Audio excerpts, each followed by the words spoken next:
នេះជាសកម្មភាពទម្លាក់ថ្មសន្លឹកថ្មម៉ាបថ្មម៉ាបនាំចូលប្រភេទថ្មចាក់បាទតម្លាក់ពីទូកុងផ្ទាល់នៅគ្មានឧបករណ៍ជំនួយទេគឺប្រើកម្លាំងសុទ្ធសាធបងប្អូនណានេះមើលតិចនិចការលើកសន្លឹកថ្មនេះជាថ្មសចានបាទបងប្អូនមើលចានហូបបាយយើងពណ៌សគឺសន្លឹកថ្មនេះគឺពណ៌អញ្ចឹងរឹងស្វិតបាទអញ្ជើញមើលទាំងអស់គ្នាការទម្លាក់នេះមកទូប្រើចំណាយពេលយ៉ាងតិចបំផុតបើមកស្លឹកមមចេះទម្លាក់រយៈពេលមួយព្រឹកកន្លះថ្ងៃគ្នា6 ទៅ 8នាក់បាទបើយើងអត់មានឧបករណ៍គ្រប់គ្រាន់យើងមិនឆ្នៃតាមនឹងតែសិតតែអ្នកកម្មករជំនាញទាំងអស់បាទនេះ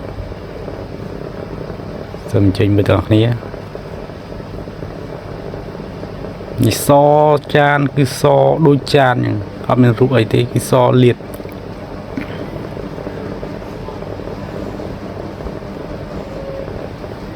គឺសលាតតែម្ដងបាទនេះមកការ៉េថ្លៃគ្រាន់បានដែរតែបើផ្ទះបងប្អូនអាចសន្លឹកធំនេះគឺ1.50 ម៉ែត្រមិនຂະຫນາດ1.50 ម៉ែត្រគុណនឹង2.80 ម៉ែត្រ1.60 ម៉ែត្រគុណនឹង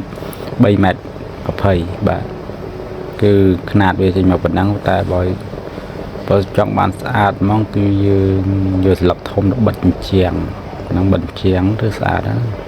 វាមិនថ្នេរវាពេញជ្រុងតែម្ដងសន្លឹកថ្មនេះស្អាត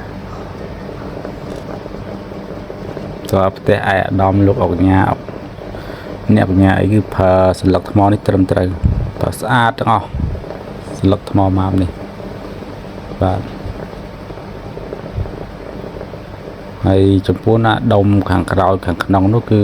SJ 28អានយូរចំចាហើយ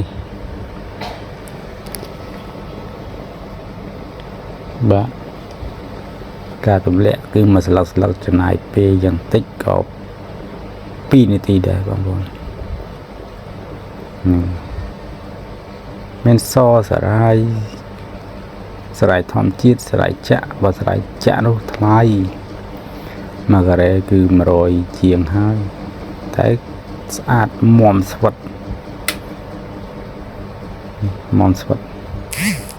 សូមអរគុណសូមជម្រាបលា